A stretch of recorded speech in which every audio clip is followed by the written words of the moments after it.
सर्व शिक्षक बांधवांना नमस्कार। तर मित्रांनो, ऑनलाईन टीचर ट्रान्सफरमध्ये आता सध्या फेज 2 सुरू झालेला आहे। यामध्ये आंतर जिल्हा बदली होणार आहेत। तर त्याचा टाइम टेबल आपण पाहूया। सध्या कोणकोणत्या टॅब ओपन आहेत।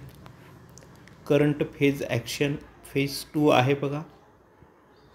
अपलोड अप्रूव्ह रोस्टर 26 मार्च ते 28 मार्च ही ॲक्शन इन प्रोसेस आहे। रोस्टरला अप्रूव्ह दिलं जाणार आहे। त्यानंतर पब्लिश रोस्टर, प्रत्येक जिल्ह्याचं रोस्टर पब्लिक 29 मार्च रोजी होणार आहेत। ती ॲक्शन आणखी सुरू झालेली नाही आहे। त्यानंतर व्ह्यू रोस्टर म्हणजे रोस्टर सर्व पाहू शकतील किती तारखेला, 30 मार्च रोजी।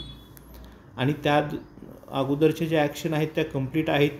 इंटर डिस्ट्रिक्ट ॲप्लिकेशन्स ह्या अगोदरच्या ॲप्लिकेशन दाखवत आहेत। ह्या पण टॅबनंतर ओपन होतं ना ॲप्लिकेशनसाठी। तर अशा प्रकारे हे एक फेज 2 बद्दलचं छोटंसं अपडेट मी आपल्याला दिलं। धन्यवाद।